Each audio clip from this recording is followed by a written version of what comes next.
So do you guys just want to introduce yourselves? Sure. Okay. I'm Don Argott, the director of The Art of the Steal. I'm Sheena Joyce, the producer of The Art of the Steal. Great. Should we look at you or should we look at the camera? It's going to be on a web. You can probably look in the middle. I could just stand like right here just to really fuck things up for you. So how long did it take you to work on this project? We started about early 2007, and probably took us about a year and a half to complete it.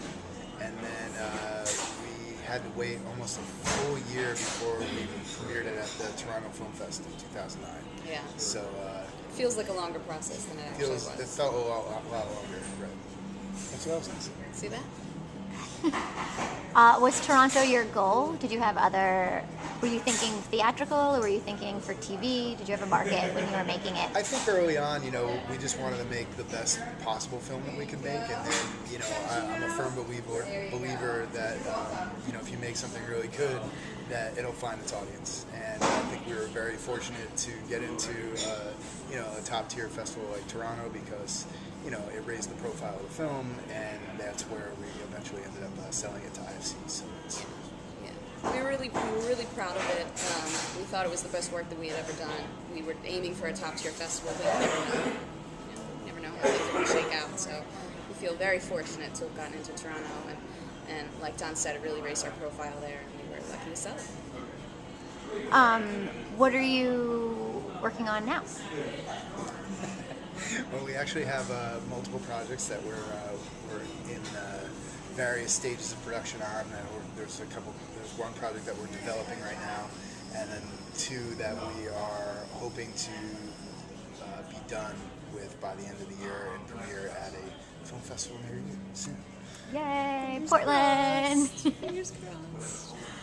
What's it like working together as a team? Because you guys are a couple. We are a couple, yes. You can tell by how close we're sitting together. Right.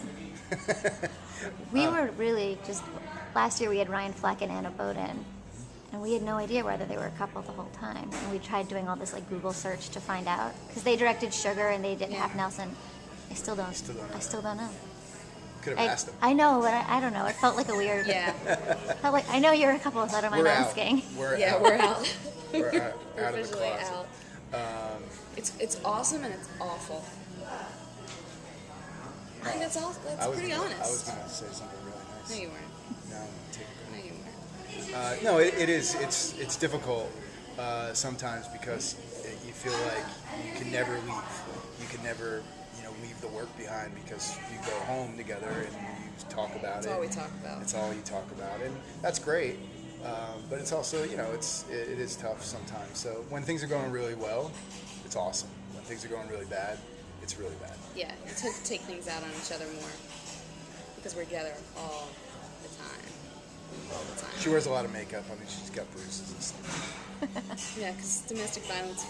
It's funny. It's a really funny joke. It is funny. It's great. Sorry. I think it's funny. It's a joke. I don't really care. Did you guys meet in film school? How did you guys pair up as a team?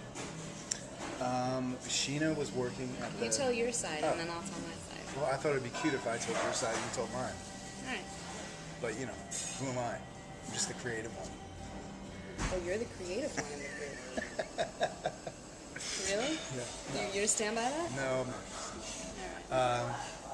I had a production company with another partner for a number of years in Philadelphia, and he wanted to move the company to Los Angeles, and I was not too keen on going out to Los Angeles, so it was right at the time that Sheena and I had actually begun dating, and we were actually both considering moving to Los Angeles.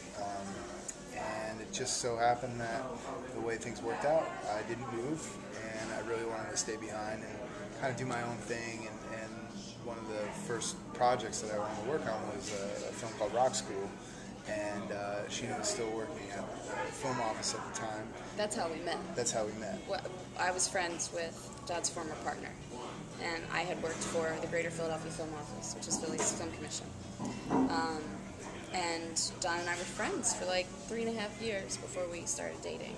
And then started dating, and his partner wanted to move the business to LA, and Don and I didn't want to move, so we got a place together in Philly. Don started making Rock School, and I just wanted to help out however I could to get his creative juices flowing again. So we kind of worked on it together, and then eventually I became so involved that I quit my job, and then Don and I started working together full time and started the company.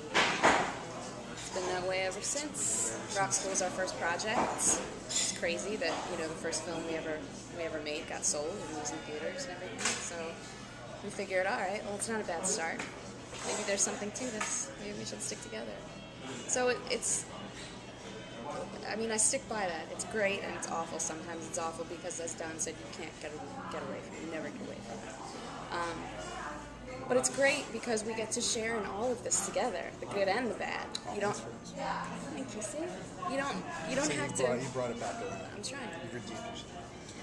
You don't have to explain, why you're having a bad day or what happened at the office, because he's been through it with you, And when you have great highs, you share that success together. So at least we're riding the roller coaster together. We're in the front car together. Yeah. This guy's got a blue beard. He does. It takes some work. He's around town. I've seen him. Do you call him Bluebeard? I don't call him anything.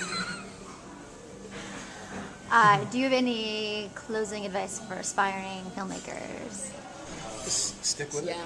Honestly, I mean, that's, I think that every great success story is kind of usually starts out and ends the same way. People that just stick with it and never give up and believe in what they're doing. And, it's not always easy. It's never rarely easy. ever easy. But, you have to ask yourself if it's something that you really believe in and you're really passionate in and you really want to follow through with it. You should stick with it, and if you're not, then it's not for you. Yeah, it's worth doing. And there are great stories everywhere. Like with this one, it was in our own backyard. 2 of our films so far have been in our own backyard, so you can do it anywhere. If you want to do it, you can do it. Not so much advice as encouragement. But I feel inspired.